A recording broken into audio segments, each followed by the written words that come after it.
Amin. Allahu Akbar. Allahu Akbar. Walillahil hamd.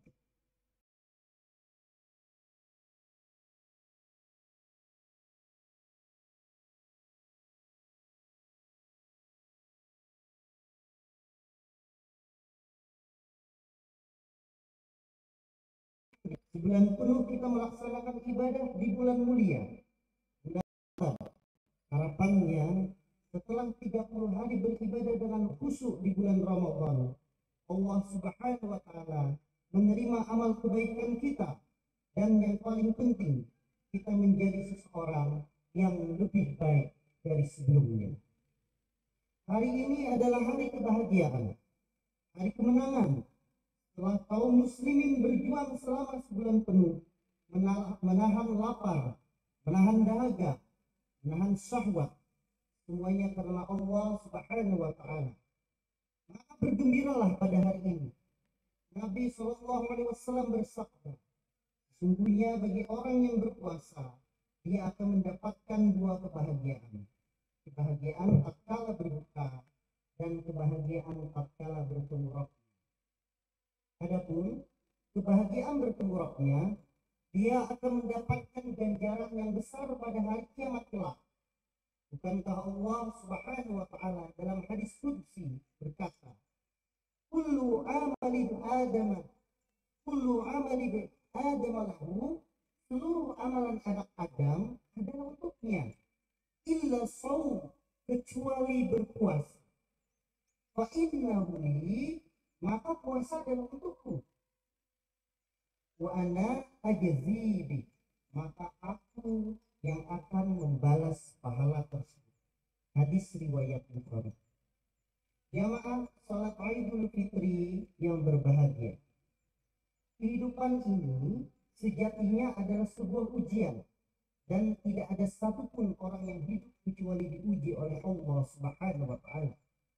Bahkan para nabi, utusan Allah, tidak luput dari ujian.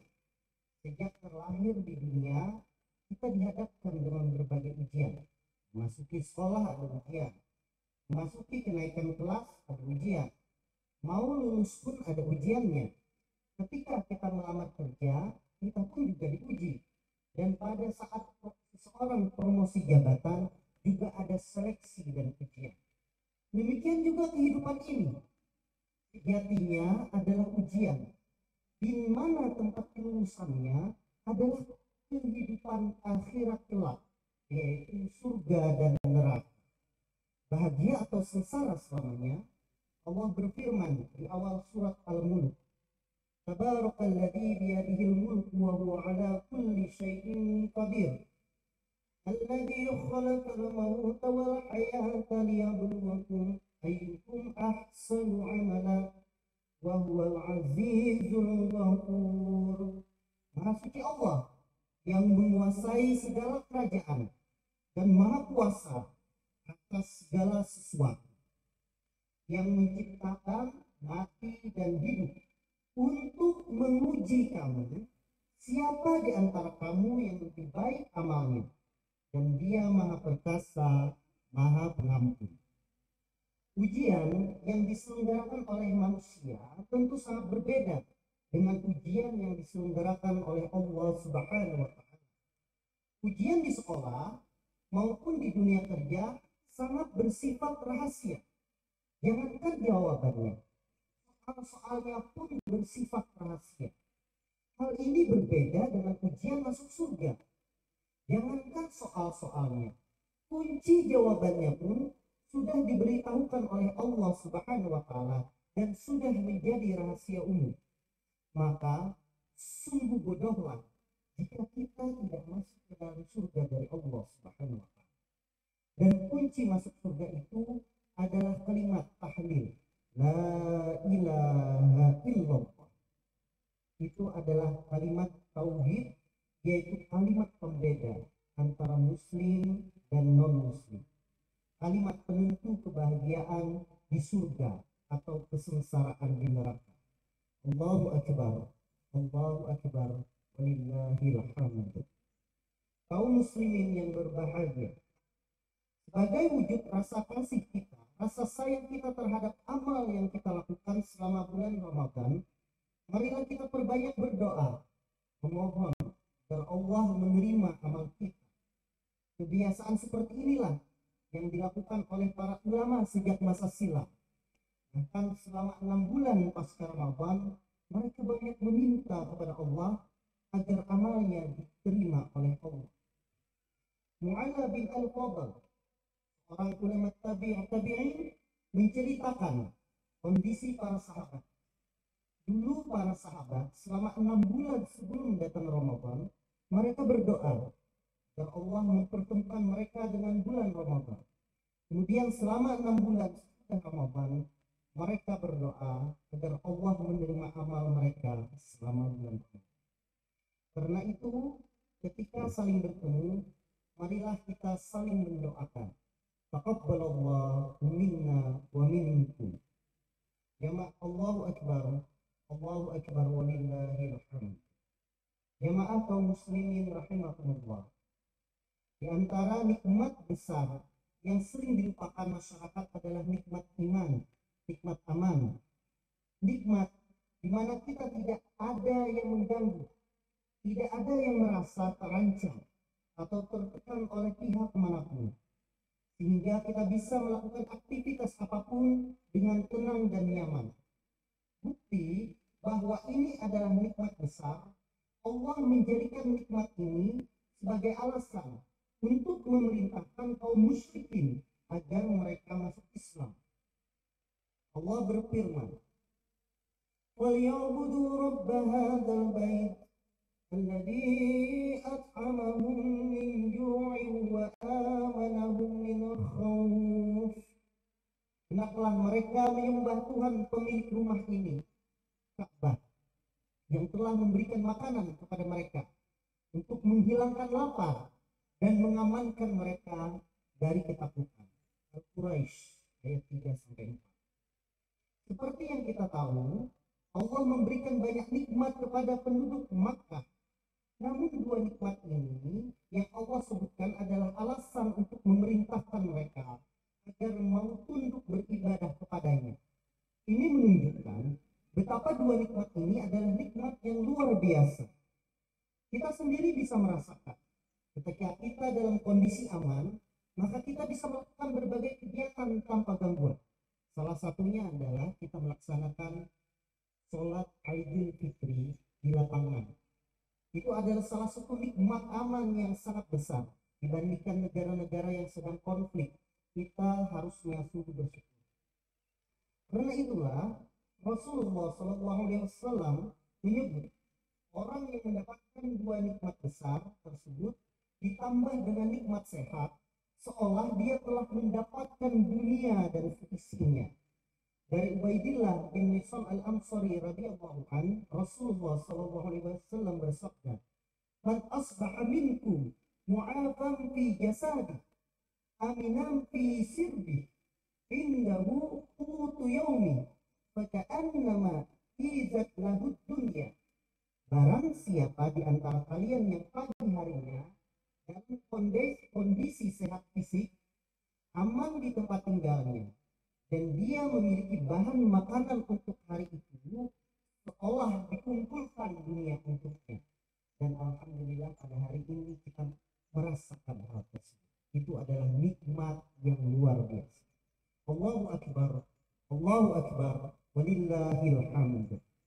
Ma'asyiral muslimin yang dirahmati oleh Allah Subhanahu wa taala. Akan tetapi sangat disayangkan, terkadang ada beberapa pihak yang menggunakan media untuk merusak nikmat aman tersebut dengan cara memicu kekacauan di masyarakat, menimbulkan ketegangan antar satu kelompok dengan kelompok lainnya, bahkan memicu permusuhan antara pemerintah dengan rakyatnya. Media yang dimaksud adalah media sosial melalui berita. Oleh sebab itu, Al-Quran memerintahkan agar kita tidak mudah menerima berita, dan Al-Quran memerintahkan salah satu di antara sebab manusia menyesal adalah karena mereka tidak hati-hati dalam menerima berita.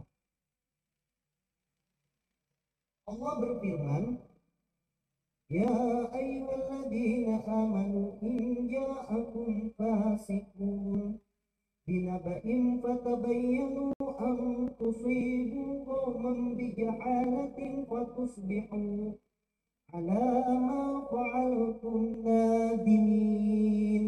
Hai orang-orang yang beriman, jika datang kepadamu orang fasik membawa suatu berita, maka periksalah dengan teliti agar kamu tidak menyakiti orang lain dengan cara yang bodoh yang menyebabkan kamu menyesal atas perbuatanmu.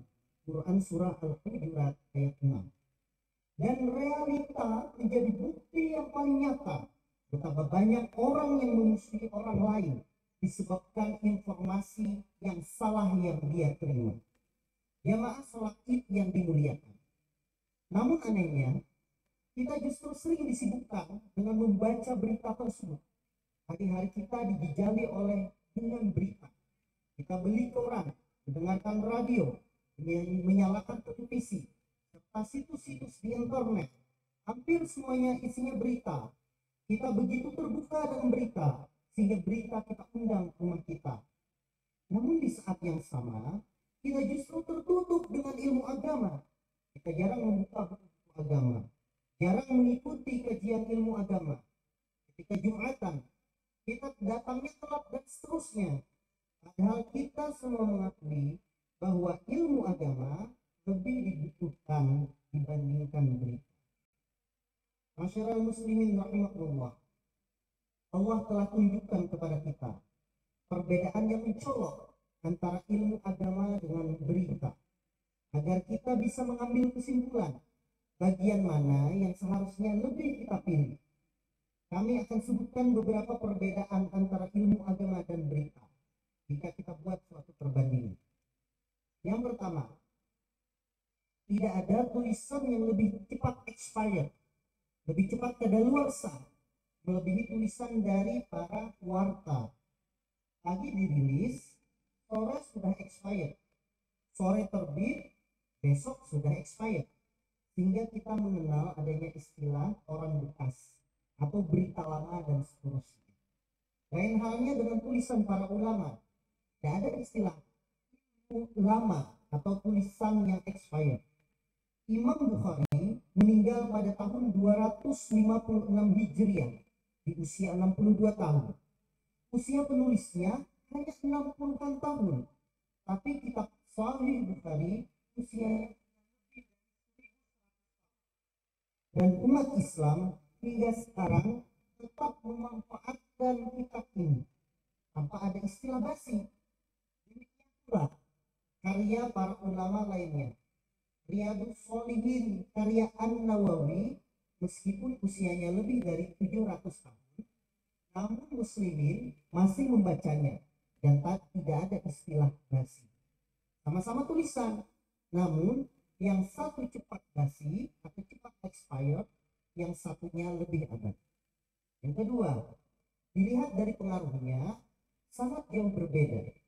Banyak di antara manusia yang seusai membaca berita, dia menjadi sedih, jadi sakit hati, marah, bingung, bahkan ketakutan. Bisa jadi karena kita membaca berita buruk yang kejadiannya ada di Jakarta atau di luar kota. Namun kita yang membaca hanya bisa sedih, marah, ekspresi batin lainnya. Berbeda dengan ilmu agama. Allah menjamin orang yang belajar ilmu agama hatinya akan menjadi tenang.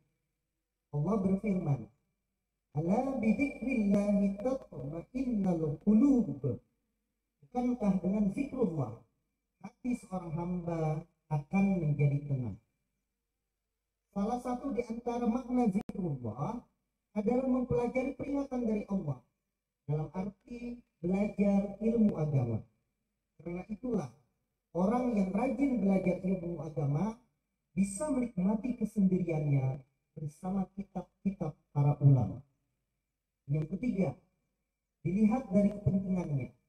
Bisa jadi semua berita yang termuat di koran yang kita baca, dari halaman depan hingga ujung halaman belakang, kita sama sekali tidak memiliki kepentingan dengannya. Berbeda dengan ilmu agama. Kita semua membutuhkannya dan kita semua berkepentingan dengannya. Bahkan Imam Ahmad mengatakan tingkat kebutuhan manusia terhadap ilmu agama lebih tinggi dibandingkan kebutuhannya terhadap makan dan minumnya. Imam Ahmad mengatakan manusia lebih butuh terhadap ilmu dibandingkan terhadap makanan dan minuman. Karena orang butuh makan minum dalam sehari hanya sekali atau 2 kali atau 3 kali. Sementara kehidupan terhadap ilmu sejumlah bilangan nafas. Karena kita butuh ilmu untuk semua aktivitas kita agar kita sesuai dengan panduan yang diberikan oleh Allah Subhanahu wa taala. Allahu akbar, Allahu akbar, walillahil hamd. Yang keempat, dilihat dari semangat orang yang membuat. Ada satu yang menunjukkan bahwa pewarta memiliki niat sesuai dengan kepentingannya dalam menyampaikan suatu berita. Bahkan pepatah wartawan mengatakan bahwa bad news is good news. Berita buruk justru itu adalah berita paling baik. Karena dia akan menimbulkan klik yang paling banyak, menimbulkan view yang paling banyak, menimbulkan pembaca yang paling banyak, yang tentunya akan meningkatkan pendapatannya. Jadi katanya kabar buruk itu adalah yang paling baik. Makanya sangat wajar kadang kita lihat yang berkembang itu adalah akun-akun gosip, yang berkembang itu adalah akun-akun fitnah terhadap orang lain yang cepat sekali di-share atau dalam istilah di internet namanya adalah viral. Berbeda kalau seandainya berita itu adalah berita kebenaran tapi menyakitkan, ataupun berita-berita yang bermanfaat, kadang pembacanya sangat sedikit. Maka daripada itu bad news is good news, itu adalah istilah dari pewarta. Di masa silam ada beberapa penyebar warta, kebanyakan mereka adalah orang munafik yang memiliki misi membuat kekacauan di kota Madinah. Allah menyebut mereka dengan al-murjifun, tukang membuat onar dengan menyebarkan hoax. Bahkan Allah mengancam mereka jika tidak menghentikan kebiasaan buruknya, Rasulullah Shallallahu Alaihi Wasallam akan mengusir mereka dari Madinah. Allah berfirman dalam Al-Quran, Bismillahirrahmanirrahim. Illam yantahil munafiquna walladzina fi qulubihim maradun wal murjifuna fil madinati lanuriyannaka bihim thumma la yujawirunaka fiha illa qalila. Sesungguhnya jika tidak berhenti orang-orang munafik, orang-orang yang berpenyakit dalam hatinya dan para